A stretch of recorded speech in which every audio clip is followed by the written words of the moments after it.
साहब, सबसे पहले तो ये कि सेनेट और कौमी असम्बली में अपोजिशन लीडर का तकर्रुर हो चुका है। इसके बाद मुल्क की सियासत की सूरत हाल आप क्या देखते हैं? और दूसरा ये कि जो 8 फरवरी को एहतजाज का ऐलान हुआ है और हो सकता है कि जेल भरो तहरीक भी शुरू हो जाए, जिसकी बातें भी चल रही हैं, कोई कामयाबी मिलती हुई देख रहे हैं आप?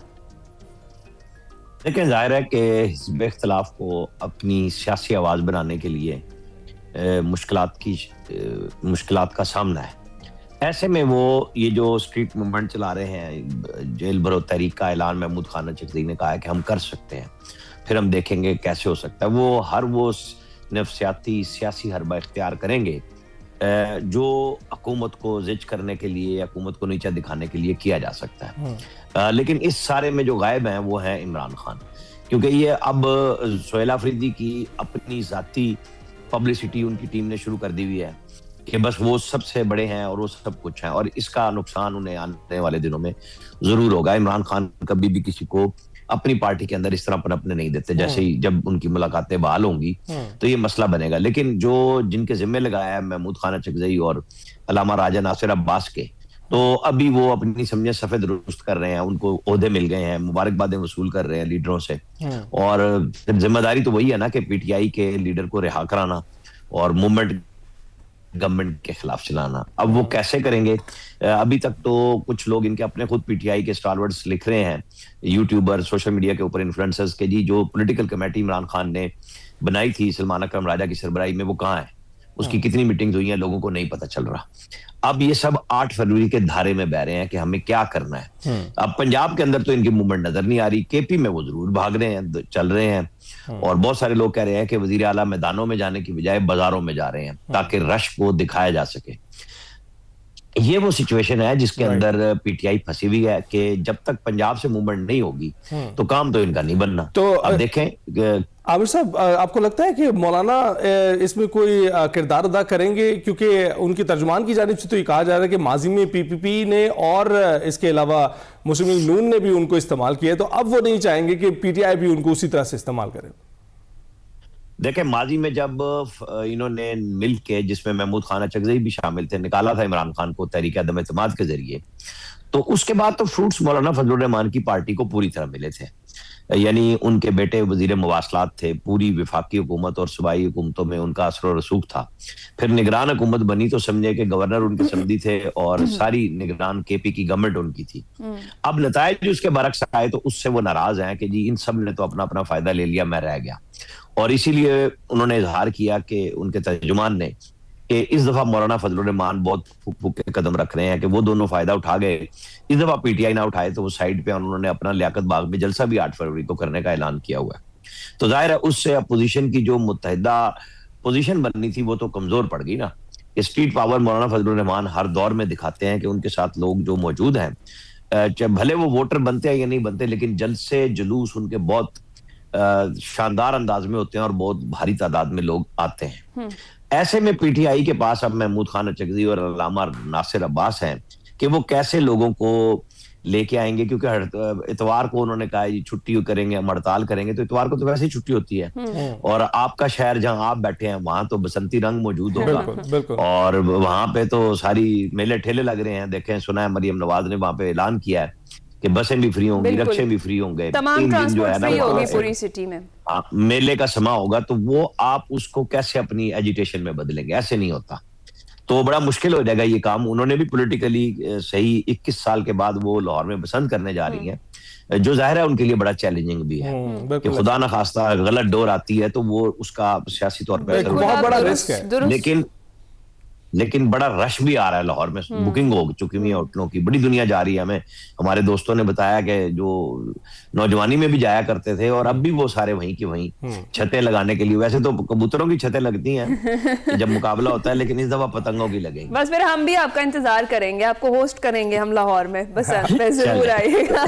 अच्छा आमिर साहब, ये जो सारी सिचुएशन है जिसके अंदर एक जानब यही अगर हम जिक्र कर लें कि बसंत है और वो ऑलरेडी पाकिस्तान तहरीक इंसाफ भी कह रही है, एहतजाज है, स्ट्रीट मूवमेंट है, एक तो आपने कहा कि तैयारी उस तरीके की दिखाई नहीं दे रही और जो क्राउड है वो पुल करना वाकई अब एक बड़ी चीज होगी पाकिस्तान तहरीक इंसाफ के लिए इतने बड़े अरसे के बाद।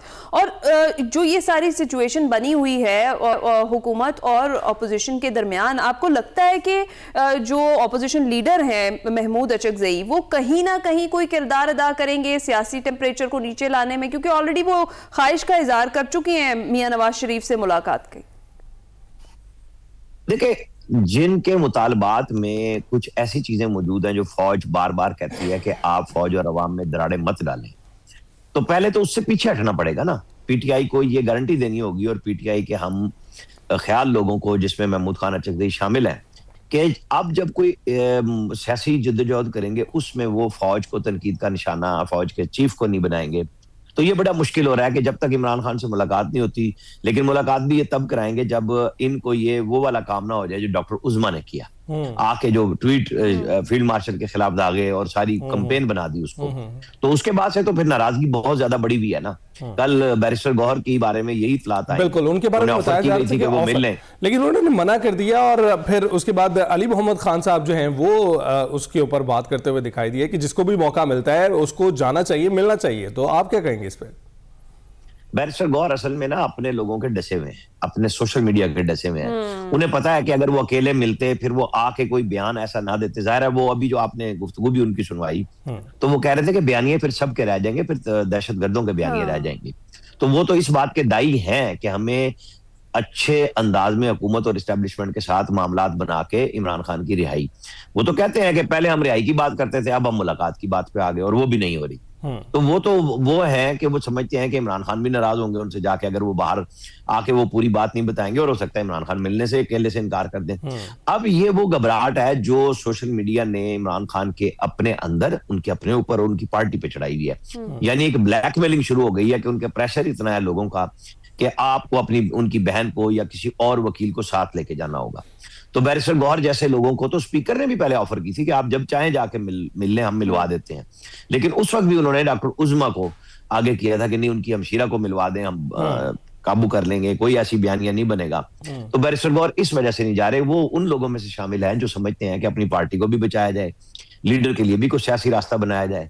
लेकिन जिन लोगों की किस्मत इस बात पे चमकी हुई है कि इमरान खान अंदर रहें और उनके पास डॉलर भी आए, शोहरत भी आए, तो वो तो नहीं चाह रहे हैं ना ऐसा। ये पार्टी आपको लगता है क्लैरिटी के साथ ग्रुपिंग हो चुकी हुई है। आपको ये लगता है कि इस वजह से भी हो सकता है कि अब लोग ये भी पूछेंगे कि सिर्फ इन्हीं को इजाजत क्यों मिली?